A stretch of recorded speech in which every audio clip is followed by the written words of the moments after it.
നാരായണ നാരായണ ശ്രീ ഗുരുവായൂരപ്പ ശരണനാരായണ. ശ്രീമദ്ഭാഗവത മഹാപുരാണം ദശമസ്കന്ധം ഉത്തരാർത്ഥം 84-ാമത്തെ അധ്യായം മുതൽ പറയണു.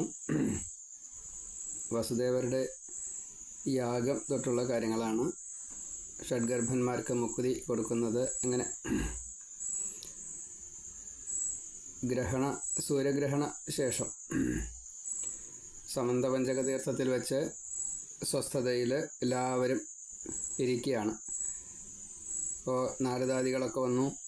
അനവധി മഹർഷികൾ, ബ്രാഹ്മണർ, അവരെ കണ്ട് രാമകൃഷ്ണന്മാർ, വസുദേവരെ ഒക്കെ എഴുന്നേറ്റ് സ്വീകരിച്ച് പൂജിച്ച് സംവദിച്ച് ജ്ഞാനങ്ങൾ അങ്ങോട്ടും ഇങ്ങോട്ടും കൊടുത്ത് പൂജാദികളെ കൊടുത്ത് അങ്ങനെ സ്വസ്ഥമായിട്ടിരിക്കുന്ന സമയത്ത് ഭഗവാൻ പറഞ്ഞു, ദേവന്മാർക്ക് പോലും കിട്ടാത്തതാണ് ഈ മഹർഷിമാരാകുന്ന, ബ്രാഹ്മണരാകുന്ന, ഭക്തന്മാരാകുന്ന നിങ്ങളുടെ ഈ ദർശനം. ഞങ്ങളുടെ ജന്മം സഫലായി. അതായത് യാദവർക്ക് പതിത്വമുണ്ട്.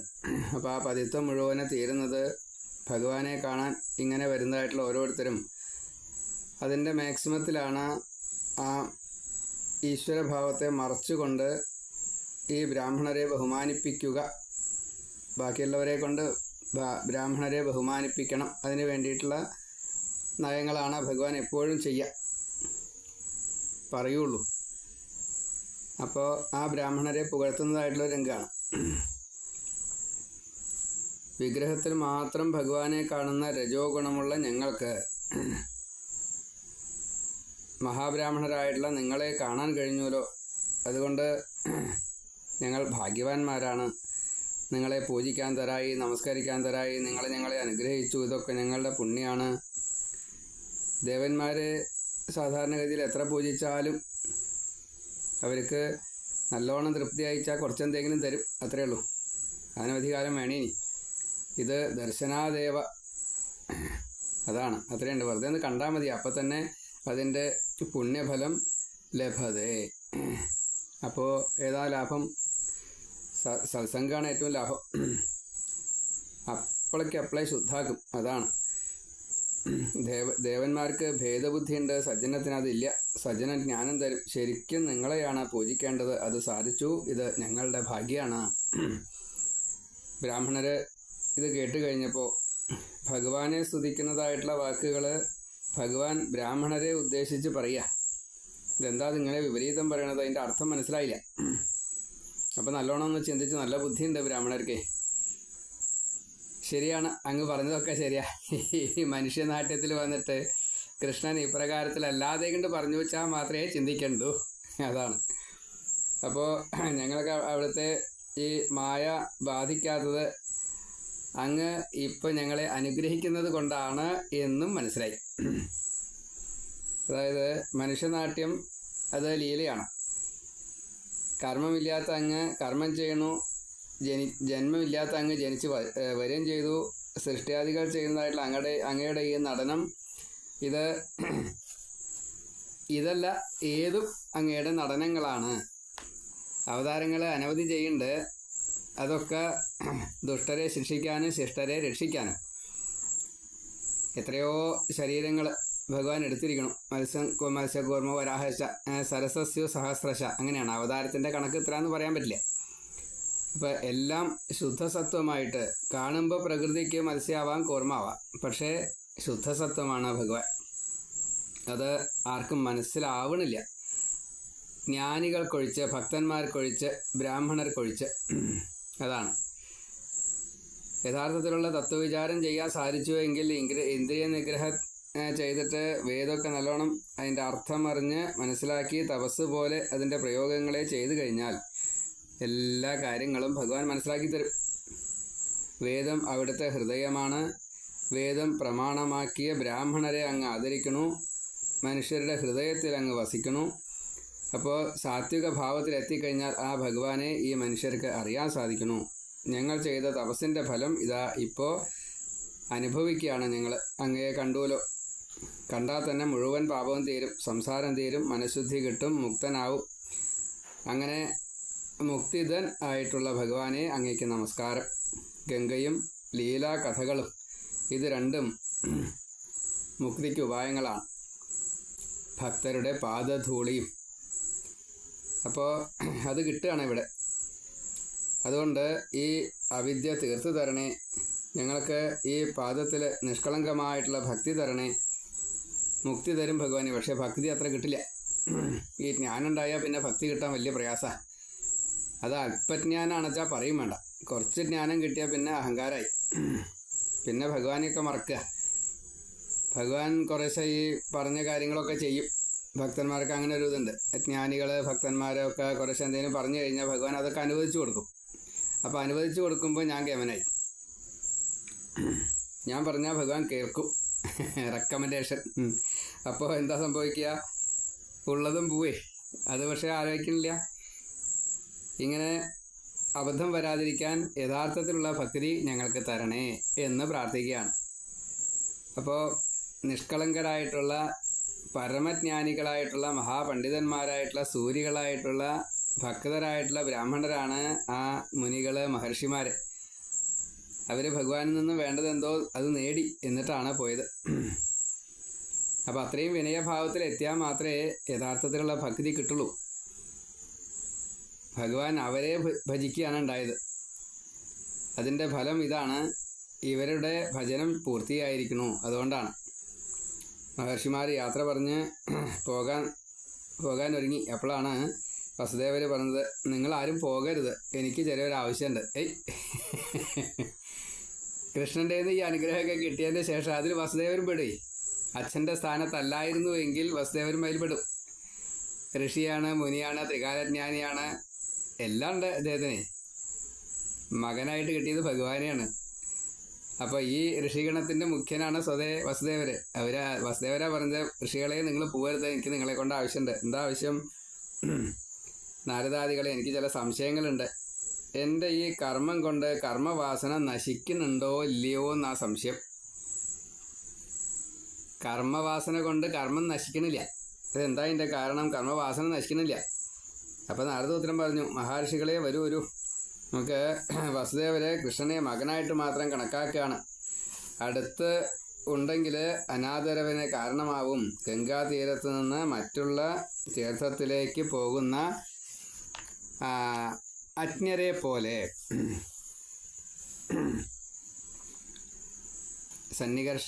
സന്നികർഷോ ഹി മർത്യാനാം അനാദരണ കാരണം. ഗാംഗം ഹിത്വ, അങ്ങനെയാണ്. ഗംഗയുടെ തീരം വിട്ടിട്ട് അന്യദേശത്തേക്ക് തീർത്ഥാടനത്തിലേക്ക് പോകുന്ന ആ ഒരു ഭാവത്തിലാണ് കൃഷ്ണൻ അടുത്തുണ്ടായിട്ട് കൃഷ്ണനെ മനസ്സിലാക്കുന്നില്ല. വസുദേവരുടെ കാര്യം അല്ലാത്തോ ഇത്, മറ്റ് യാദവരുടെ കാര്യമാണ്. എന്തായാലും അവിടെ വസുദേവരിലാണ് ആരോപിക്കപ്പെട്ടത് എന്ന് മാത്രമേ ഉള്ളൂ. വസുദേവർ സ്വയം പറയാം. വസുദേവർക്ക് അങ്ങനെയൊന്നും ഇല്ല. നമ്മളതൊക്കെ നല്ലോണം മനസ്സിലാക്കണം. യശോദ, നന്ദഗോപര്, ദേവകി, വസുദേവന്മാർ, രോഹിണി, ഇവർക്കൊക്കെ മാക്സിമത്തിലാണ് അവർ ഈശ്വരനെ കാണുന്നത്. അതുകൊണ്ടാണ് പുത്രനായിട്ട് കിട്ടിയത്. അവിടെ ഒരു ച്യുതി സംഭവിക്കില്ല. പക്ഷേ ലോകരെ മനസ്സിലാക്കാൻ വേണ്ടിയിട്ട്, അംഗീകരിപ്പിക്കാൻ വേണ്ടിയിട്ട്, അനുവർത്തിക്കാൻ വേണ്ടിയിട്ട് ഇങ്ങനെ നാരദ വസുദേവ സംവാദവും തുടർന്ന് നാരദരെ കൊണ്ട് യാഗം ചെയ്യിക്കാനുള്ള ഏർപ്പാടുകൾ മുഴുവൻ കൃഷ്ണനാൽ ചെയ്യപ്പെട്ടു. വസുദേവർ യാഗം ചെയ്തു. അതാണ് ശ്രീകൃഷ്ണ രഹസ്യം. അത് സാധാരണ പ്രാകൃതർക്ക് അറിയില്ല. അപ്പോൾ നാരദൻ വസുദേവരോട് പറയുകയാണ്, ഭഗവാന് യാഗം ചെയ്ത് യാഗഫലവും സമർപ്പിക്കൂ. നിഷ്കാമ കർമ്മമാവണം, ഫലസമർപ്പണം വേണം. അതാണ് കർമ്മയോഗം. ആ കർമ്മയോഗം ചെയ്താൽ കർമ്മവാസന നശിക്കും, ശാന്തി കിട്ടും, മുക്തി കിട്ടും. ശുദ്ധ ധനാവണം, ശുദ്ധ ദ്രവ്യാവണം, ശുദ്ധ മനസ്സാവണം, ശുദ്ധ ലക്ഷ്യാവണം. ഏഷണാത്രയം കടന്നവരാവണം ഹോതാക്കളൊക്കെ. പുത്രവിത്ത ലോകേഷണ മുഴുവൻ ഒഴിവാവണം. അങ്ങനത്തെവർക്ക് മാത്രമേ ഈ കർമ്മയോഗം എന്നുള്ളത് ചെയ്യാൻ സാധിക്കുള്ളൂ. ഇങ്ങനെ യാഗം ചെയ്തോളൂ, ഭഗവാന്റെ പ്രീതി കിട്ടും. യജ്ഞം, ദാനം, അത് വിത്തേഷണ തീരും. ഭാര്യ, പുത്ര, ഗൃഹ ഒഴിവാക്കി കഴിഞ്ഞാൽ പുത്രേഷണ തീരും. അതേപോലെ മാനാവചിന്ത നശിപ്പിക്കണം. അവമാനചിന്ത പാടില്ല. അതിന് സമഭാവന വേണം, തുല്യത വേണം. ഭഗവാൻ എന്നിലുണ്ട്, സർവരിലുണ്ട്, ഭഗവാനിലെല്ലാവരും ഉണ്ട് എന്നുള്ള ഭാവം അത് ജ്ഞാനിയാക്കി തീരും. ഇങ്ങനെ വിജ്ഞാനം കൊണ്ടേണ് ലോകേഷണ തീരുള്ളൂ. ഇതാണ്. ഇപ്പോൾ ലോകേഷണ തീർന്നിട്ടുണ്ട്, അതേപോലെ വിത്തേഷണ തീർന്നിട്ടുണ്ട്, പുത്രനായിട്ട് വന്നതുകൊണ്ട് പുത്രേഷണയും തീർന്നുണ്ട്. പിന്നെ ഒന്നുള്ളത് 3 കടങ്ങളാണ്. അത് ദേവകടം, ഋഷികടം, തിര്യക്കടം. അപ്പോൾ അതിൽ പിതൃകടം. തിര്യക്കടങ്ങൾ പശുപാലനം കൊണ്ട് തീർന്നു. പിതൃകടങ്ങൾ മകൻ തന്നെ ഭഗവാനായിട്ട് വന്നപ്പോൾ അതും തീർന്നു. ഇനി ഉള്ളത് ദേവകടമാണ്. ദേവകടം യാഗാദികളെ കൊണ്ടൊക്കെ തീരുള്ളൂ. ഋഷികടങ്ങൾ അങ്ങ് ജ്ഞാനിയാണ്, അപ്പോൾ സ്വാധ്യായങ്ങളൊക്കെ ചെയ്യുന്നുണ്ട്, അതുകൊണ്ട് ഋഷികടവും തീർന്നിറക്കണം. പിന്നെയുള്ളത് ഈ അതിഥി കടങ്ങളാണ്. അത് മുഴുവൻ എത്രയോ ദാനാദികൾ ചെയ്തുകൊണ്ട് അതും അവിടെ വരണില്ല, ഒക്കെ തീർന്നു. പക്ഷേ ദേവന്മാർക്ക് വേണ്ടിയിട്ട് വേണ്ടത് ചെയ്തിട്ടില്ല, അപ്പോൾ അതുകൊണ്ട് അത് ചെയ്യണം എന്ന് പറഞ്ഞു. അപ്പോൾ എന്താ വേണ്ടതെന്ന് പറഞ്ഞു, യാഗമാണ് വേണ്ടതെന്ന് പറഞ്ഞു. അറിയാനായിട്ടല്ല, അറിയും ചെയ്യും, ഏതായാലും പറഞ്ഞു. അപ്പോൾ തന്നെ എല്ലാവരെയും ഹോതാക്കളാക്കി. അതിൽ പ്രധാനികളായിട്ടുള്ള പല നേതാക്കന്മാരുണ്ട് ഋഷികളിൽ. അപ്പോൾ 27 ഹോതാക്കളെ നിശ്ചയിച്ചു എന്നാണ്. 18 ഭാര്യമാരുണ്ട്. അതിൽ യാഗങ്ങൾ ദർശനം, പൂർണ്ണമാസം, ജ്യോതിഷ്ഠോമം, സൗരം, സത്രം, അഗ്നിഹോത്രം, ദേവഗണം തീരാൻ വേണ്ടിയിട്ട് അനവധി തരത്തിൽപ്പെട്ടതായിട്ടുള്ള യാഗങ്ങളെ വസുദേവർ ചെയ്തു എന്നാണ്. എത്ര തരത്തിൽപ്പെട്ട യാഗങ്ങളുണ്ട്, 7 തരത്തിൽ എന്നൊക്കെ പറയാറുണ്ട്. 7 ഗണം എന്നൊക്കെയാവും. യാഗങ്ങളുടെ പേര് തന്നെ കുറേ ഉണ്ട്. 7 തരം എന്ന് പറഞ്ഞു വെച്ചാലും 7 തരമല്ല, 10-15 യാഗത്തിൻ്റെ പേരൊക്കെ നമുക്ക് തന്നെ ഒരു പക്ഷേ ഈ ഭാഗവതം തപ്പിയാൽ കിട്ടും. വേറെ ഡിക്ഷണറി ഒന്നും പോണ്ട, വിശദീകരണത്തിനൊന്നും പോണ്ട. ഭാഗവതം തപ്പിയാൽ തന്നെ ഒരു 10-15 പേരുകളൊക്കെ നമുക്ക് കിട്ടും.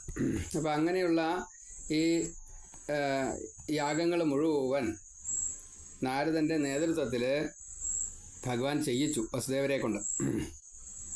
അതേപോലെ തന്നെ ധാരാളം ദക്ഷിണ കൊടുത്തു.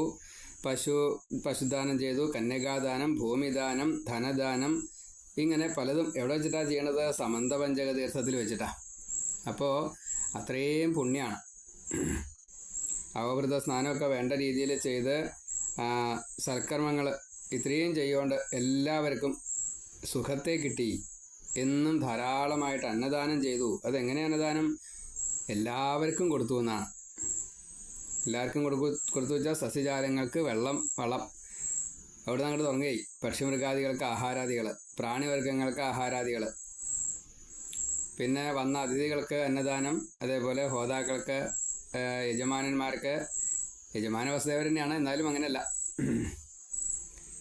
എല്ലാവർക്കും, ദേവന്മാർക്കാച്ച അങ്ങനെ, പിതൃക്കൾക്കാച്ച അങ്ങനെ എല്ലാവർക്കും കൊടുക്കുകയാണ്. അതിനൊക്കെ വിധികളുണ്ട്. ആ വിധിക്ക് അനുസരിച്ച് മുഴുവൻ കൊടുത്തു കഴിഞ്ഞപ്പോൾ ആ അന്നദാനം പന്തി ഭോജനമായിട്ട് മാറി. പന്തി ഭോജനം എന്ന് പറഞ്ഞാൽ എല്ലാവർക്കും ഒരു തെറ്റിദ്ധാരണയുണ്ട്. എല്ലാവരും കൂടിയിട്ട് ഒരുമിച്ചിരുന്ന് കഴിക്കുന്നതാണ് പന്തി ഭോജനം എന്ന്. ഇത്രയും വലിയൊരു അബദ്ധം വേറെയില്ല. ബ്രാഹ്മണരും ശൂദ്രരും കൂടിയിട്ട് ഒരുമിച്ചിരുന്നാൽ അതാണ് പന്തി ഭോജനം എന്ന് വ്യാഖ്യാനിക്കപ്പെട്ട നാടാണ് നമ്മുടെ. രണ്ടും രണ്ടാണ്. പന്തി ഭോജനം എന്നുള്ളതിൻ്റെ അർത്ഥമേ അതല്ല. ഒരു പന്തിയിൽ ഇങ്ങനെ എല്ലാവരും കൂടി ചെന്നിട്ടിരിക്കുക, അതല്ല പന്തി ഭോജനം. എല്ലാവർക്കും ഒരേ പാത്രത്തിൽ വെച്ചത് വീതിക്കപ്പെടുന്നു എന്നുള്ളതാണ് പന്തി ഭോജനം. അല്ലാണ്ട് അടുത്തടുത്തിരുന്ന് ഊണ് കഴിച്ച് ബ്രാഹ്മണൻ്റെ ഇല അടുത്ത ആളെ കൊണ്ട് എടുപ്പിച്ച് അതല്ല പന്തി ഭോജനം. ദുർവ്യാഖ്യാനാണ്. അതാണ് പാഖണ്ഡം. എന്താ പാഖണ്ഡം എന്നുള്ളത് പലരും ചോദിക്കാറുണ്ട്. ഇതാണ് പാഖണ്ഡം. ഒരേ പന്തിയിലിരിക്കുന്നതല്ല പന്തിഭോജനം. ഒരേ തരത്തിൽപ്പെട്ടതായിട്ടുള്ള ആഹാരം ഒരേ സ്ഥലത്ത് ഒരേ സമയത്ത്, ഇപ്പോൾ ഉച്ചനേരം, അത് ആ പാത്രത്തിൽ നിന്ന് കൊടുക്കുന്ന ആഹാരം തന്നെയാണ് ശുദ്ധമായിട്ടുള്ള ആഹാരം എല്ലാവർക്കും കൊടുക്കുന്നത്. പക്ഷിമൃഗാദികൾക്കായാലും ശരി, ഈ ബ്രാഹ്മണ ക്ഷത്രിയ വൈശ്യ ശൂദ്രന്മാർക്കായാലും ശരി, കൊടുക്കുന്നത് ഒരേ പദാർത്ഥമാണ്. അതാണ് പന്തിഭോജനം. അല്ലാണ്ട് ഒരുമിച്ച് പന്തിയിലിരിക്കണമല്ല. തെറ്റിദ്ധരിക്കണ്ട. അതിനെ ദുർവ്യാഖ്യാനം ചെയ്യും വേണ്ട, ലഹളയാക്കും വേണ്ട. ചർച്ച ചെയ്തിട്ടേ വിവാദമൊക്കെ അതൊക്കെ ഒരു തമാശയാണ്. അർത്ഥശൂന്യത എന്നേ പറയാനുള്ളൂ. അതിൻ്റെ യഥാർത്ഥത്തിലുള്ള അർത്ഥം അറിയില്ല. ധാരാളം പ്രമാണങ്ങളും ഉണ്ട് അതിനനുസരിച്ച്. ഓരോ മന്ത്രത്തിൻ്റെയും അർത്ഥങ്ങളൊക്കെ ചിന്തിച്ചാൽ മനസ്സിലാവും. ഇതിനെ അമൃതാക്കി തരണേ എന്ന് പ്രാർത്ഥിച്ചുകൊണ്ടാണ് തുടങ്ങുക. ഇത് സത്യമുള്ളതാക്കി തീർക്കണേ. സത്യന്തവർത്തേന പരിഷിഞ്ചാമി ഭൂർഭുവസ്വരവും. എന്തിനാ? ഊർധ്വഗമനത്തിന് വേണ്ടിയിട്ട് വേണമെന്നാ. അമൃതോപസ്തരണമസി എന്നാണ്. ഇത് അമൃതാക്കി തന്നിട്ട് വേണം. എന്തിന്?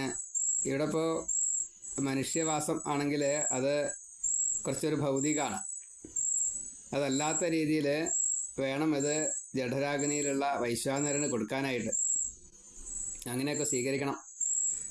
സ്വീകരിച്ചു കഴിഞ്ഞാൽ പിന്നെ അമൃതാഭിധാനമസി എന്നാണ്. എല്ലാവർക്കും ഇതിൻ്റെ സദ്ഫലത്തെ കിട്ടണേ, വിശപ്പ് എല്ലാവരുടെയും മാറണേ എന്നാണ്. ഇതിനൊക്കെ അർത്ഥങ്ങൾ ധാരാളമുണ്ട്. ആ അർത്ഥത്തെ അറിഞ്ഞുകൊണ്ട് വേണം ഈ പന്തിഭോജനം ചിന്തിക്കാൻ എന്നർത്ഥം. ഇത്രയേ ഉള്ളൂ. എല്ലാവരുടെ മനസ്സും സാത്വികമാക്കി തീർക്കുക. അതാത് ഭാവത്തിലിരുന്നു കൊണ്ട് പ്രത്യേകം പറയേണ്ടത്. ദേവൻ ദേവൻ്റെ ഭാവത്തിൽ, മർത്യൻ മർത്യൻ്റെ ഭാവത്തിൽ, സസ്യജാലങ്ങൾ അവരുടെ ഭാവത്തിൽ, തിര്യക് ജാതികൾ അവരുടെ ഭാവത്തിൽ. അങ്ങനെയാണ് ജീവിക്കേണ്ടത്. അവർക്ക് ഓരോരുത്തർക്കും ഓരോരുത്തരുടെ ധർമ്മമുണ്ട്. ആ ധർമ്മത്തെ ചെയ്യുക. അതാണ് അവിടെ ഇരുന്നു കൊണ്ട് ഒരേ കാര്യം, ലക്ഷ്യം ഒന്നാണെന്നർത്ഥം. അതാണ് കാര്യം. ഈ ലക്ഷ്യമാണ് ശരിക്കും കാര്യം. മറ്റത് പ്രവൃത്തിയാണ്. അത് കർമ്മമാണ്. കർമ്മമല്ലല്ലോ ഫലം. കർമ്മത്തിൻ്റെ പരിണത ഫലം ആയിട്ടുള്ള ലക്ഷ്യമാണ് അത് റിസൾട്ടായിട്ട് കിട്ടുന്നത്. ആ റിസൾട്ട് നേരെയാവണം. അതിനു വേണ്ടിയിട്ടാണ് അതൊക്കെ ചെയ്യണത്. അപ്പോൾ ആ പന്തിഭോജനടക്കം അവിടെ കൊടുത്തു എന്നതാണ്. എല്ലാവരെയും നമ്മൾ ഇനി അതല്ലാതെ കണ്ട് ചിന്തിക്കാം നമുക്ക്. ഇപ്പോൾ ബ്രാഹ്മണർ ചെയ്യുകയാണെന്ന് വെച്ചാൽ ബ്രാഹ്മണരുടെ മാത്രം, അവരെ മാത്രം ക്ഷണിച്ചുകൊണ്ട്, അവരെ മാത്രം ഉൾപ്പെടുത്തിക്കൊണ്ട്, അപ്പോൾ അവിടെ പന്തിഭോജനമില്ല. അതേപോലെ കാട്ടാളർ, നമ്മൾ കാട്ടിലേക്ക് അങ്ങനെ പോകാറില്ല. ഈ കാട്ടാളർ ചെയ്യുമ്പോൾ ആ ആഹാരം നമുക്ക് പറ്റില്ല. നമ്മുടെ ആഹാരം അവർക്ക് പറ്റുകയും ചെയ്യും. ശുദ്ധിയാണ് പ്രശ്നം. അത്രയേ ഉള്ളൂ. അത് ആ രീതിയിൽ അതിനെടുക്കണം. അങ്ങനെ ആയാലേ അത് പന്തിഭോജനമായിട്ട് മാറുള്ളൂ. അങ്ങനെ എടുത്താലോ അത് ഭഗവാന് വളരെ സന്തോഷമാണ്. ഭഗവാൻ പറയുന്നുണ്ടല്ലോ, ഈ ഹോമിക്കുന്ന ദ്രവ്യം അത് വിശക്കുന്ന ഒരാൾക്ക് കൊടുത്തു വച്ചാൽ അയാൾക്ക് വിശപ്പ് മാറിയെങ്കിൽ അത് തന്നെയാണ് ഈ ഹോമിക്കുന്നതിനേക്കാൾ എനിക്കിഷ്ടം. ഹോമിക്കാനെടുക്കുന്ന ഈ ആ പാത്രത്തിൽ നിന്ന്, കയ്യിൽ വെച്ചാൽ സ്പൂണോ കയ്യിലോ സ്രുവെന്നാണ് പറയാം, ജുഹു, അതൊക്കെ എടുക്കുമ്പോൾ അങ്ങോട്ട് ഹോമിക്കാൻ വേണ്ടിയിട്ട് തീയിൻ്റെ അവിടേക്ക് എത്തിക്കുന്നതിന് മുന്നേ ആയിട്ട് ഈ വഴിക്ക് വീണു എങ്കിൽ അത് പ്രാണിവർഗങ്ങൾക്കുള്ളതാണ്. അതായത് പിന്നെ രണ്ടാമത് എടുത്തിട്ട് ഹോമിക്കരുത്. അത് പ്രാണിവർഗങ്ങൾക്കുള്ള. അതാണ് പന്തിഭോജനം. പ്രമാണം ഇല്ലാണ്ട് വെറുതെ പറയണതല്ല, പ്രമാണത്തോട് കൂടിയിട്ട് തന്നെയാണ് പറയണത്. ഇതൊക്കെ പുരാണങ്ങളിലുണ്ട്. ഒന്ന് സൂക്ഷ്മമായിട്ട് വായിക്കാൻ മതി, അത്രയേ ഉള്ളൂ.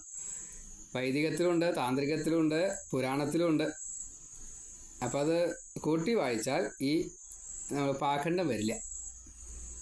ഈ സാത്വികമല്ലാത്ത ചിന്ത പോലും വരില്ല. അത്രയ്ക്കുണ്ട് അതിൻ്റെ. അതാണ് പഠിക്കുക വേണ്ടു, നല്ലോണം സൂക്ഷ്മമായിട്ട് അറിയേ വേണ്ടു. അല്ലാണ്ട് അത് മറ്റവരെ സമ്മതിപ്പിക്കാൻ വേണ്ടിയിട്ട് നമ്മൾ പാഖണ്ഡമായിട്ട് നമ്മളിങ്ങനെ വളഞ്ഞ് വക്രിച്ച് പറയേണ്ട ആവശ്യമില്ല. ഇതാണ് സത്യം. അതതിലുണ്ട്. ഓരോരുത്തർക്ക് വേദം അതിൻ്റെ അർത്ഥം അറിയുന്ന എത്രയോ മഹാപണ്ഡിതന്മാർ ഇപ്പോഴും നമ്മുടെ ധാരാളമുണ്ട്. മഹാപണ്ഡിതന്മാരുണ്ട്. അത് ചെയ്യുന്നവരും അർത്ഥം അറിഞ്ഞിട്ട് ചെയ്യുന്നവരും, അതേപോലെ നല്ലോണം അർത്ഥം അറിയാം പക്ഷേ ചെയ്യണ്ടാവില്ല, അങ്ങനത്തെവരെ, അങ്ങനെ പല കാറ്റഗറിയിൽ പെട്ടവർ നമുക്ക് കാണാം. പൊതുവെ അർത്ഥം അറിയാതെ കണ്ട് ചെയ്യുന്നവരും ഉണ്ട്. വിധിച്ച പ്രകാരം തന്നെ ചെയ്യുന്നവരുണ്ട്.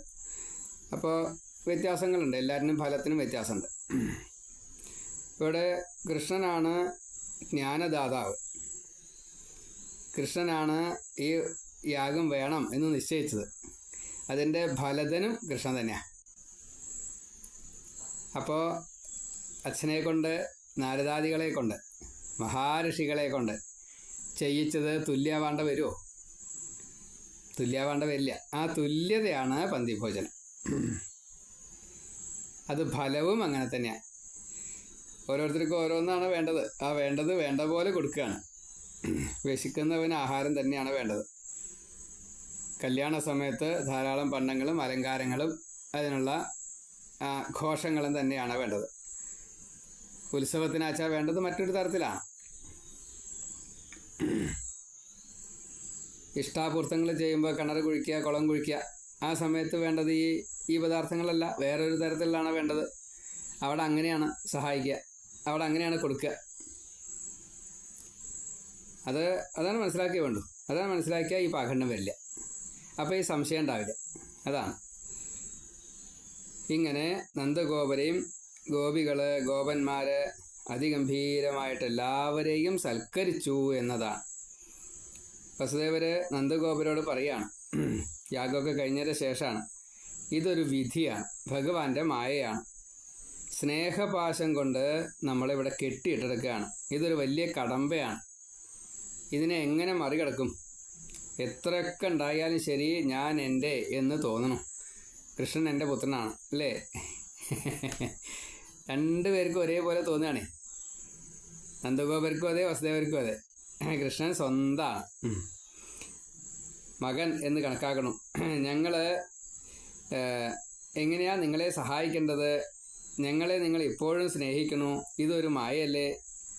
ആദ്യകാലത്ത് ധനം ഉണ്ടായിരുന്നില്ല, ഇപ്പോൾ ധനം കുമിഞ്ഞു കൂടിയുണ്ട്. കുറച്ചൊരു അഹങ്കാരവും വന്നു. അതുകൊണ്ട് ക്ഷമിക്കണം. ശ്രേയസ് വേണ്ടവർ ധനം ആഗ്രഹിക്കരുത്. മതം അഹങ്കാരം വരും, ബന്ധുത മറക്കും.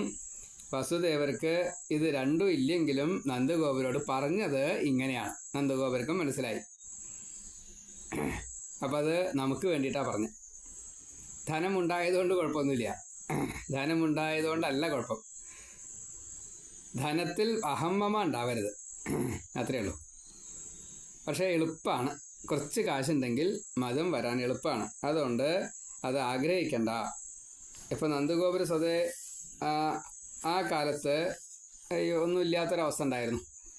കൃഷ്ണൻ വന്നതോട് കൂടിയിട്ട് പിന്നെ ധനത്തിന് യാതൊരു കുറവുമില്ല. വസുദേവർക്ക് എല്ലാം ഉണ്ടായിരുന്നു വെച്ചാലും അനവധി കാലം കൃഷ്ണനെ കിട്ടിയിട്ടും കൃഷ്ണനെ കിട്ടിയതുമില്ല.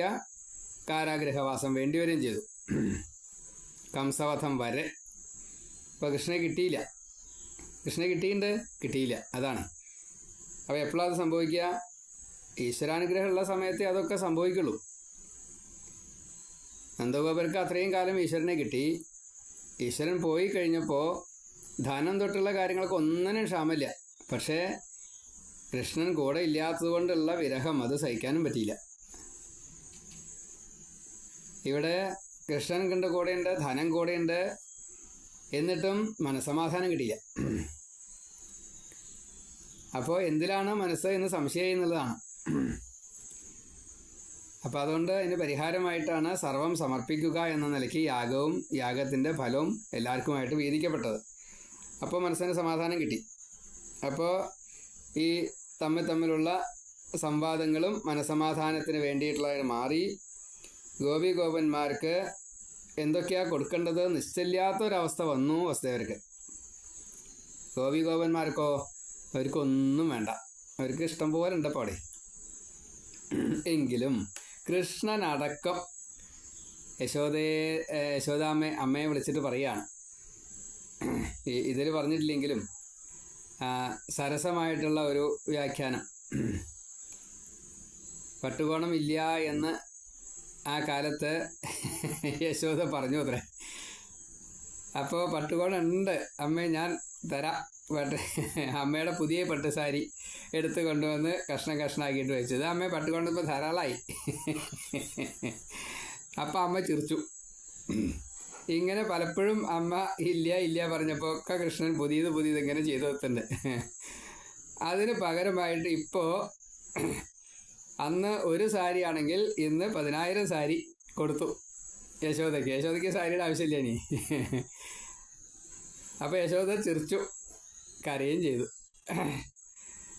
ഉണ്ണിയുടെ ലീല അതിനെ ശരിക്കും മനസ്സിലാക്കി തന്നു എന്നാണ്.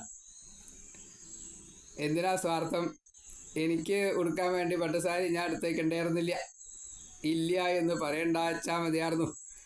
ആ പട്ടുസാരി എടുത്തിട്ട് മുറിച്ചിട്ട് കൃഷ്ണ കോണം കൊടുത്തിടാൻ മതിയായിരുന്നു. അപ്പം തോന്നില്ല അതെ, ഇപ്പം തോന്നുന്നുണ്ട്. ഇപ്പം തോന്നിയിട്ട് വല്ല കാര്യമുണ്ടോ? ഇപ്പം ഇത്രയും കൂടുതൽ പട്ടുസാരി കിട്ടിക്കഴിഞ്ഞത് എന്തിനാ? ഒരാവശ്യമില്ല.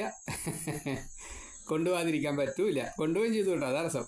ആർക്കൊക്കെ കൊടുത്ത് പോണ വഴിക്കൊക്കെ കൊടുത്തിട്ടുണ്ടാവും, എല്ലാവർക്കും കൊടുത്തിട്ടുണ്ടാവും. സൂക്ഷിക്കുമോ? സൂക്ഷിക്കില്ല, ആവശ്യമില്ല.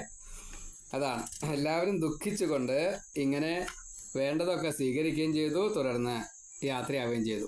ആ വേർപിരിയല് അത് കുറച്ച് കടുപ്പം തന്നെയാണ്, ചിന്തിക്കാൻ പറ്റില്ല കേട്ടോ, അത്രയും കൂടുതലാണ്. അതിൻ്റെ ആ രംഗത്ത് നമ്മൾ ആ രംഗത്തിലാണ് ഉണ്ടാവുക. നമ്മൾ വസുദേവരായിട്ട് മാറാം, നമ്മൾ നന്ദഗോപരായിട്ട് മാറാം, യശോദയായിട്ടും മറ്റേ രോഹിണിയായിട്ടും ഈ ദേവകിയായിട്ടും മാറാം. അപ്പോഴാണ് അതിൻ്റെ യഥാർത്ഥത്തിലുള്ള വിഷമത്തെ മനസ്സിലാവുക. നമ്മുടെ ജീവിതത്തിൽ തന്നെ ഇങ്ങനത്തെ സന്ദർഭങ്ങൾ ധാരാളം ഉണ്ടായിട്ടുണ്ടാവും. അതോട് കൂടിയിട്ടൊന്ന് കൂട്ടിച്ചേർക്കുക, അപ്പോഴാണ് ഭാഗവതം കിട്ടുക. അല്ലെങ്കിൽ ഭാഗവതം കിട്ടില്ല. അപ്പോൾ ഭാഗവതം കിട്ടാൻ വേണ്ടിയിട്ട് നന്ദഗോപരും അതേപോലെ വസുദേവരും നാരദനും ഒരേപോലെ ശ്രമിക്കുകയാണ്.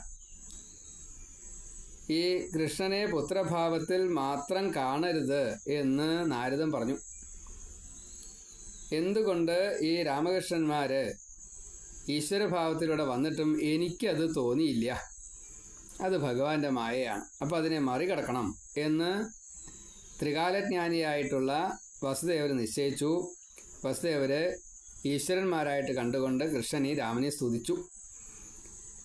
യോഗേശ്വര കൃഷ്ണ, ശാശ്വത ബലരാമ, നിങ്ങൾ ബ്രഹ്മമാണ്, പ്രകൃതി പുരുഷന്മാരാണ്, പരമാത്മാവാണ്, സൃഷ്ടിയാദികൾ നിങ്ങൾ ചെയ്യണു, നിങ്ങൾ തന്നെ എല്ലാവരെയും വീണ്ടും ലയിപ്പിക്കണു, അപ്രമേയനാണ്, പ്രാണനാണ്, ജീവനാണ്, പരമാത്മാവാണ്, പ്രവേശിച്ച പോലെ കാണും, പ്രവേശിപ്പിക്കാത്ത രീതിയിൽ കാണും, കാരണക്കാരനാണ്, കാലമാണ്, ചൈതന്യമാണ്, ജ്ഞാനമാണ്, ഈ ബ്രഹ്മാണ്ടത്തിലുള്ള മുഴുവൻ അങ്ങ് തന്നെയാണ്, സ്വയം പ്രകാശിത ഭാവമുണ്ട്, അഗ്നി, സൂര്യൻ, നക്ഷത്രം, രത്നം, മിന്നൽ, ഇതൊക്കെ പ്രത്യേകമായിട്ട് ഒരു പ്രകാശം വേറൊന്നിൽ നിന്ന് സ്വീകരിക്കാതെ കണ്ട് സ്വയം പ്രകാശിക്കണം. ആ കൂട്ടത്തിലാണ് അങ്ങും. ഈ 24 തത്വവും അങ്ങാണ്, ഓങ്കാരം അങ്ങാണ്. ആ ഉ മ, ആ ഈ ഉ മ മുറുക്കം, അങ്ങനെ ഒരു വ്യാഖ്യാനം ഉണ്ട് കേട്ടോ. ആ ഉ മ എന്നാണ് നമ്മൾ സാധാരണ പറയുക, 3 കണക്കാക്കുമ്പോൾ. 4ാമത്തേത് തുരീയം, അത് മുറുക്കാണ്. 5ാമത്തേത് ബിന്ദു നാദം എന്നാണ്. അതല്ലാതെ കണ്ട് ആ ഈ ഉ മ മുറുക്കം, മുറുക്കത്തിൻ്റെ അപ്പുറത്തുള്ളതൊക്കെ നാദങ്ങളാണ്, കല, ശബ്ദം. അപ്പം അത് വളരെ പ്രധാനപ്പെട്ടതാണ്. ബിന്ദു, നാദം, കല, ശക്തി, ശബ്ദം, ഹമ്മി. ഇത് ഓങ്കാരത്തിൻ്റെ മറ്റൊരു വ്യാഖ്യാനമാണ്. അതായത് സ്വരങ്ങൾ മുഴുവൻ അതിലുണ്ട് എന്നാണ്. ഈ എറും പെടും, എളും പെടും, നാദത്തിൽ അതൊക്കെ പെടും. 8 സ്വരങ്ങളും 8 അതിൻ്റെ ദീർഘങ്ങളുമാണ്. അതിൽ അം അ എന്നുള്ളത് 8ാമത്തെയാണ്. അപ്പോൾ 7 സ്വരങ്ങളും 7 സ്വരത്തിൻ്റെ ദീർഘങ്ങളും. അം ആ എന്നുള്ള രണ്ടെണ്ണം വേറെയും. അങ്ങനെ 8ൻ്റെ ഗുണിതങ്ങളാണ് എന്നാണ് പറയണത്. അപ്പോൾ അതിൽ ഈ ഓങ്കാരം മുഴുവൻ ഉൾപ്പെടുന്നത് കൊണ്ട് 8 എന്ന് വ്യാഖ്യാനം ചെയ്യുന്നുണ്ട്. അതിൽ 9ാമത്തെ ഭാവമാണത്രേ അ എന്നുള്ളത്. വിസർഗോ നരനാരായണ എന്നാണ്. അപ്പോൾ നരനെ നാരായണനിലേക്ക് ചേർക്കാൻ വേണ്ടിയിട്ട് 234 കോടി ഓങ്കാരം ജപിച്ചു കഴിഞ്ഞാൽ ഈശ്വരഭാവത്തിലെത്തും എന്നാണ്. 234 കോടി ഓങ്കാരം ജപിച്ചു കഴിഞ്ഞാൽ 2, 3, 4 വ്യാഖ്യാനത്തിൽ കണ്ടതാണ്. അപ്പോൾ അതത്ര എളുപ്പമല്ല. 3 കോടിയാവാം, 5 കോടിയാവാം, 8 കോടിയാവാം, അങ്ങനെ 9 കോടി എന്നൊരു കണക്കുണ്ട്. പിന്നെ 9 കോടിയുടെ ഗുണിതങ്ങളായിട്ട് 234 കോടി ജപിച്ചാൽ ഈശ്വരഭാവത്തിലെത്തും എന്നാണ്.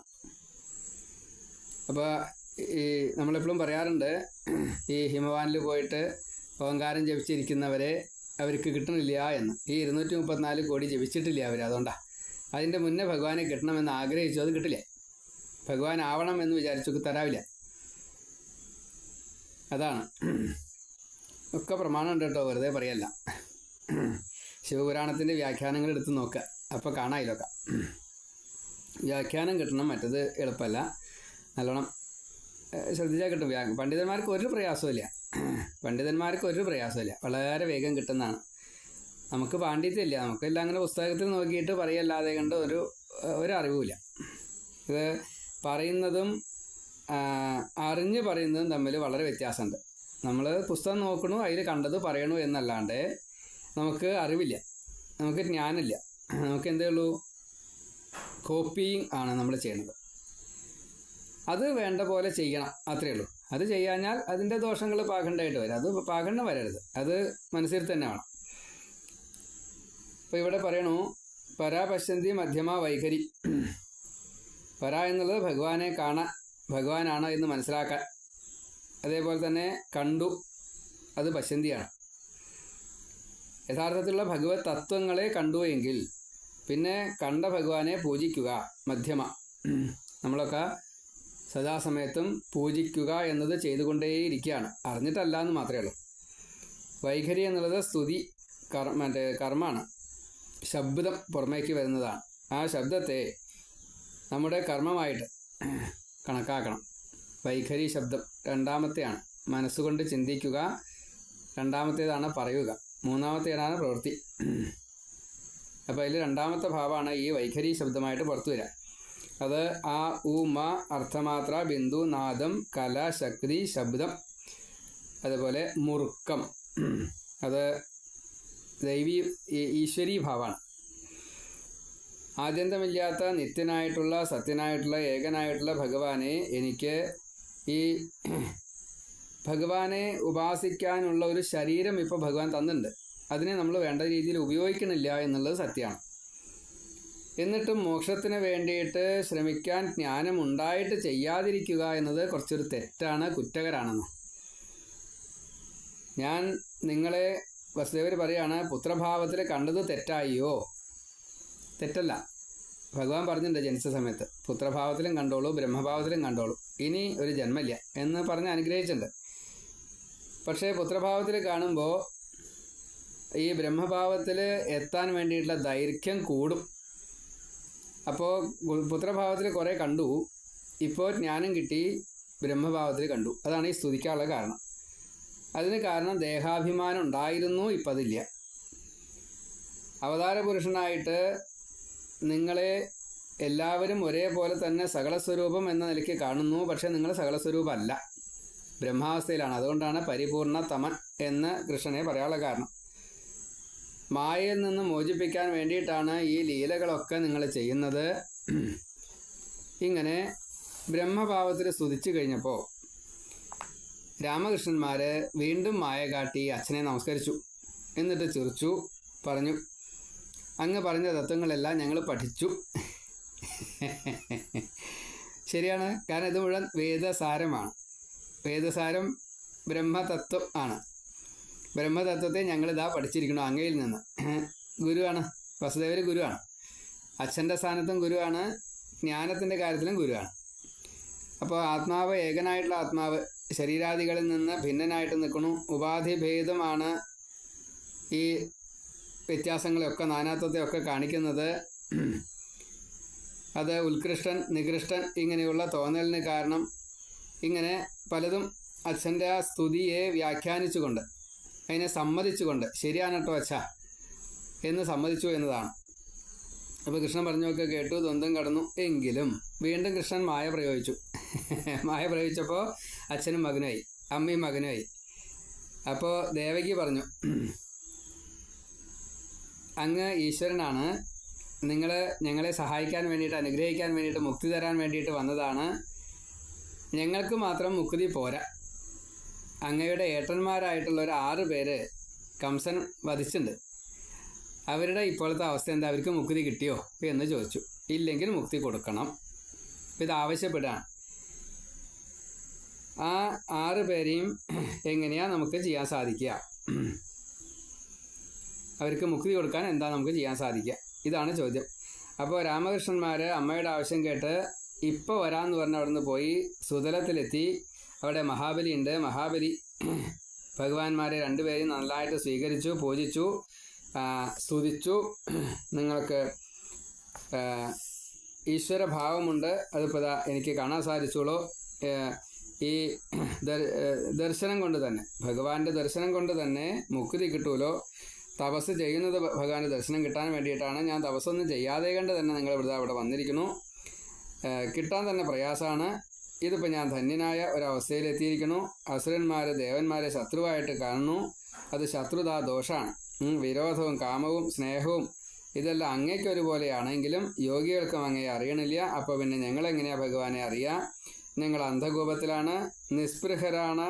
ഇപ്പോൾ ഞാൻ വലിയ നിസ്പൃഹനാണ്, ആശയില്ലാത്ത ഒരാളാണ്, നിഷ്കിഞ്ചനാണ്, കർമ്മങ്ങളൊന്നുമില്ല. ഉണ്ടായാലും അത് വേണ്ട എന്നുള്ള രീതിയിലാണ്. ധാരാളം സ്വത്തുക്കളൊക്കെ ഉണ്ട്, പക്ഷെ അതൊന്നും വേണ്ട, നിഷ്കിഞ്ചന ഭാവമാണ്. അങ്ങനെയുള്ള ഞങ്ങളിതാ അങ്ങയെ ആഗ്രഹിക്കുന്നു, ഭഗവാനെ കാണാൻ വേണ്ടിയിട്ട് ആഗ്രഹിക്കുന്നു. ഇപ്പോൾ കണ്ടു. ഈ ഫലമൂലാദികൾ മാത്രം ആഹരിച്ച് അങ്ങയെ ഭജിക്കുന്നതായിട്ടുള്ള മഹാഋഷികൾ അങ്ങയെ കിട്ടാതെ കണ്ട് കുറച്ച് വ്യസനം അനുഭവിക്കുകയാണ്. ഇപ്പോൾ എനിക്ക് അതൊന്നും ഇല്ലാതെ കണ്ട് തന്നെ അങ്ങയെ കാണാൻ സാധിച്ചു. ഞാൻ എന്താണ് അങ്ങയ്ക്ക് വേണ്ടി ചെയ്തു തരേണ്ട? അങ്ങ് എന്തിനാണ് ഇവിടേക്ക് എത്തിയത്? അങ്ങയെ അനുസരിക്കുകയാണെങ്കിൽ അത് വേദം വിധിച്ചതായിട്ടുള്ള കർമ്മം ചെയ്യലായിട്ട് മാറും. അതുകൊണ്ട് ആ കർമ്മം ചെയ്യാൻ എന്നെ അനുഗ്രഹിക്കണം എന്ന് പറഞ്ഞു. അപ്പോൾ കൃഷ്ണൻ പറഞ്ഞു, സ്വയംഭൂവ മന്വന്തരത്തിൽ മരീചിക്ക് ഊർണയിൽ 6 പുത്രന്മാരുണ്ടായി. ഷഡ്ഗർഭന്മാർ എന്നാണ് അവരുടെ പേര്. സരസ്വതിയെ പ്രേമിച്ച ആ ബ്രഹ്മാവിനെ ഒന്ന് കളിയാക്കി. അപ്പോൾ അവർക്ക് ശാപം കിട്ടി. 3 ആസുര ജന്മം. അതിൽ ആദ്യത്തെ ജന്മത്തിൽ ഹിരണ്യകശിപുവിൻ്റെ പുത്രന്മാരായി, പിന്നീട് കാലനേമിയുടെ പുത്രന്മാരായി. ഹിരണ്യകശിപു ഒരു ശാപം ഉണ്ടായി. പുത്രന്മാർ തപസ് ചെയ്ത് കഴിഞ്ഞപ്പോൾ ആസുരം വിട്ട് കുറച്ചൊരു ദൈവഭാവത്തിൽ വരം വാങ്ങിയപ്പോൾ അത് ശരിയായില്ല എന്ന് പറഞ്ഞു. അച്ഛൻ്റെ കൈകൊണ്ട് മരിക്കട്ടെ എന്ന് പറഞ്ഞു. അങ്ങനെ ഹിരണ്യകശിപു വരിച്ചില്ല. പക്ഷെ പിന്നീട് കാലനേമിയുടെ പുത്രന്മാരായി. ആ ജന്മത്തിലും കാലനേമി അവരെ വധിച്ചില്ല. പക്ഷെ പിന്നീട് ദേവകിക്ക് പുത്രന്മാരായിട്ട് 6 പേരും വന്നു. അവരെ കാലനേമിയായിട്ടുള്ള കംസൻ വധിച്ചു. അവരിപ്പോൾ സുതലത്തിലിരിക്കുന്നുണ്ട്. സ്മരൻ, ഉൽഗീതൻ, പരിഷ്വങ്കൻ, പതങ്കൻ, ക്ഷുദ്രഭൃത്, ഘൃണി, ഇങ്ങനെ 6 പേര് ഇവിടെയുണ്ട്. അവരെ കൊണ്ടുപോകാനാണ് ഞാൻ വന്നത്, അവർക്ക് മുക്തി കൊടുക്കാൻ വേണ്ടിയിട്ടാണ് വന്നത് എന്ന് പറഞ്ഞു. അപ്പോൾ വസുദേവദേവിക്ക് പുത്രന്മാരായിട്ട് ജനിച്ച അവർക്ക് അച്ഛനമ്മമാർക്ക് ആഗ്രഹമുണ്ട് മുക്തി കൊടുക്കണമെന്ന്. അത് സാധിപ്പിക്കാനാണ് ഞാൻ വന്നത് എന്ന് പറഞ്ഞു. അപ്പോൾ ശരി, കൊണ്ടുപോയിക്കോളൂ എന്ന് പറഞ്ഞു. കൊണ്ടുവന്നു. ദേവിക്ക് കൊടുത്തു. 6 പേരും ഭഗവാൻ കുടിച്ചതായിട്ടുള്ള ആ സ്തന്യത്തിൻ്റെ ബാക്കി പീതശേഷം എന്ന് പറയും, അത് കുടിച്ചു, മുക്തി നേടി. അച്ഛനും അമ്മയ്ക്കും സന്തോഷമായി, അവർക്ക് മുക്തി കിട്ടി. ഈ കഥ കേട്ടാൽ തന്നെ പാപം തീരും എന്നാണ്. അപ്പോൾ എനിക്കത് പോരാ, ഇനിയും ചില കഥകൾ കേൾക്കണം എന്ന് പറയാണ് പരീക്ഷിത്ത്. അപ്പോഴാണ് സുഭദ്രാഹരണം, എൻ്റെ മുത്തശ്ശിയെ കല്യാണം കഴിച്ച കാര്യമൊന്ന് പറയണമെന്ന് പറഞ്ഞു. അപ്പോൾ ശ്രീശുകൻ ആ കാര്യത്തെ പറയണു. അർജുനൻ്റെ തീർത്ഥയാത്രാ കാലം, പാഞ്ചാലി സ്വയംവരം കഴിഞ്ഞ സമയമാണ്. ഒരു നിയമം വെച്ചായിരുന്നു. കാരണം 5 ഭർത്താക്കന്മാരാണ്. ഒരു കൊല്ലം ഒരാൾക്ക് മാത്രം ഭാര്യയായിട്ടിരിക്കുക. അങ്ങനെ ഒരു നിയമവ്യവസ്ഥയിലാണ് നാരദൻ അന്ന് അതിനെ പാണ്ഡവരെ സമാധാനിപ്പിക്കുക, പാഞ്ചാലിയെ സമാധാനിപ്പിക്കുക, ലോകത്തിനെ ഹിതാക്കി തീർക്കുക ഒക്കെ ചെയ്തത്. അപ്പോൾ അതിൽ ഒരു തവണ അതായത് അറിയാതെ കണ്ട് പോലും ഈ പാഞ്ചാലി ഗൃഹത്തിൽ മറ്റ് 4 പേരും വരാൻ പാടില്ല. ഇപ്പോൾ ഒടുക്കത്തെ ആളാണ് നകുല സഹദേവന്മാരുടെ അവിടെയാണ് പാഞ്ചാലി ഉള്ളത് വെച്ചാൽ അവിടേക്ക് യുധിഷ്ഠിരൻ കടന്നു വരാൻ പാടില്ല. വന്നാൽ അതിന് ശിക്ഷയുണ്ട്, തീർത്ഥാടനം ഒക്കെ വേണം. അങ്ങനെ ശിക്ഷയൊക്കെ ഉണ്ട്. അങ്ങനെ ഒരിക്കൽ ഈ ഒരു ബ്രാഹ്മണൻ്റെ പശുക്കളെ കർഷകനാണ് കട്ടുകൊണ്ട് പോയത്. ഏതായാലും ആ സമയത്ത് വില്ലെടുക്കാൻ വേണ്ടിയിട്ട് യുധിഷ്ഠിരൻ്റെ പത്നിയായിട്ട് ഇരിക്കുകയായിരുന്നു പാഞ്ചാലി. യുധിഷ്ഠിരൻ്റെ കൊട്ടാരത്തിൽ കയറി വില്ലെടുത്തു പോയി. ഒന്നിനും സമയം ഉണ്ടായിരുന്നില്ല, വളരെ പെട്ടെന്ന് വേണ്ടി വന്നു. അതുകൊണ്ടാണ്. ഏതായാലും ബ്രാഹ്മണരുടെ പശുക്കളെയൊക്കെ തിരിച്ച് കൊണ്ടുനിർത്തു. അങ്ങനെ യുധിഷ്ഠിരൻ്റെ അടുത്ത് വന്നു. എനിക്കിങ്ങനെ ഒരു അബദ്ധം പറ്റിയിട്ടുണ്ട്, ഞാൻ ശിക്ഷ സ്വീകരിക്കാൻ തയ്യാറാണ്, തീർത്ഥാടനം ചെയ്യാൻ ആഗ്രഹിക്കുന്നു, അങ്ങനെ അനുവദിക്കണമെന്ന് പറഞ്ഞു. അങ്ങനെ തീർത്ഥാടനത്തിന് പോയി. അപ്പോൾ യുധിഷ്ഠിരൻ പറഞ്ഞു, ഞാൻ ക്ഷമിച്ചേർക്കണമെന്ന് പറഞ്ഞു. പക്ഷെ അത് പറ്റില്ല, അത് പിന്നീട് ഒരു വലിയ പ്രശ്നമാവും. ബാക്കിയുള്ളവർ എന്തെങ്കിലുമൊക്കെ സൂത്രം കണ്ടു വരും. അത് അങ്ങനെ വേണ്ട, ഞാൻ ഏതായാലും അത് ചെയ്യാൻ നിൻ്റെ കർമ്മവും ലക്ഷ്യവും ഉദ്ദേശവും ഒക്കെ ശരിയാണല്ലോ, അതുകൊണ്ടാണ്, അതുകൊണ്ട് കാര്യമില്ല. ഇതൊക്കെ ലൂപ്പ് ഹോളാണ്, അപ്പോൾ അത് പറ്റില്ല. അതാണ് നിയമം വെച്ചാൽ അങ്ങനെയാണ്, നിയമം പാലിക്കാനുള്ള, അത് ലംഘിക്കാനുള്ളതല്ല. ഏതായാലും തീർത്ഥയാത്ര ചെയ്യുന്ന സമയത്ത് അങ്ങനെ ദ്വാരയ്ക്കടുത്തെത്തി. പ്രഭാസ തീർത്ഥത്തിലെത്തി. ഗദൻ, ബലരാമൻ്റെ ഒരു അനുജനുണ്ട്, സുഭദ്രയെ ദുര്യോധനന് കൊടുക്കാൻ വേണ്ടിയിട്ട് നിശ്ചയിച്ചിട്ടുണ്ടായിരുന്നു. ബലരാമനും അത് അനുകൂലിച്ചു. ഗദനും അങ്ങനെയാണ്. ഈ സുഭദ്രയോടുള്ള സ്നേഹം കൊണ്ടാണ്. ദുര്യോധനൻ്റെ ഒരു താല്പര്യം എന്തെങ്കിലുമൊക്കെ ഉണ്ടാവും, ഇതൊക്കെ സ്വാധീനിക്കപ്പെട്ടു, അതുകൊണ്ടാണ് അങ്ങനെ പറ്റിപ്പോയതാണ്.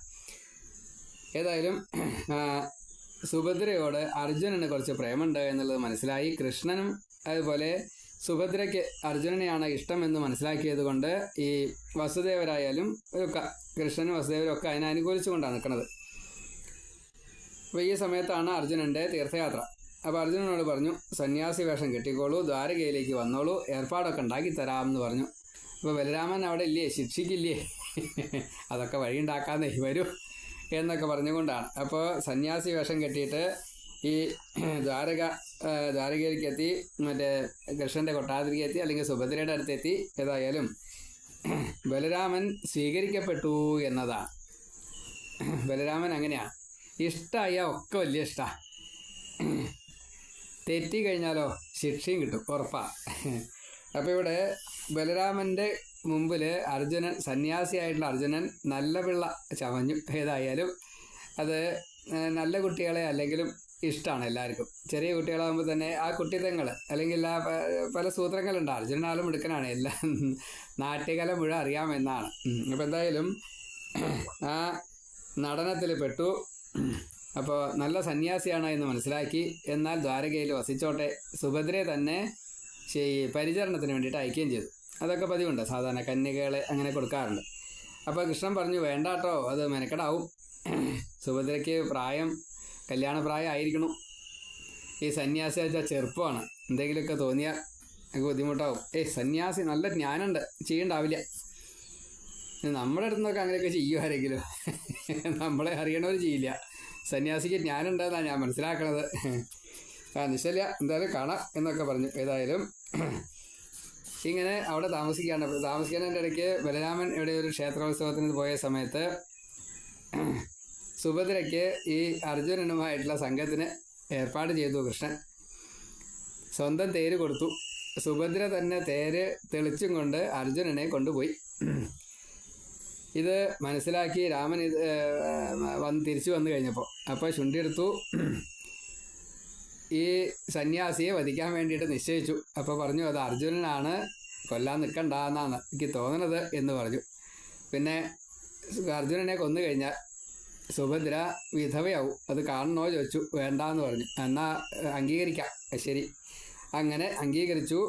ധാരാളം പാരിപർഹങ്ങളൊക്കെ കൊടുത്ത് സുഭദ്രയെ അർജുനൻ്റെ പത്നിയായിട്ട് ബലരാമനും എല്ലാവരും കൂടിയിട്ട്, ഉഗ്രസേന ഉൾപ്പെടെ എല്ലാവരും അനുകൂലിച്ചുകൊണ്ട് പാണ്ഡവഗൃഹത്തിലേക്ക് പറഞ്ഞയച്ചു.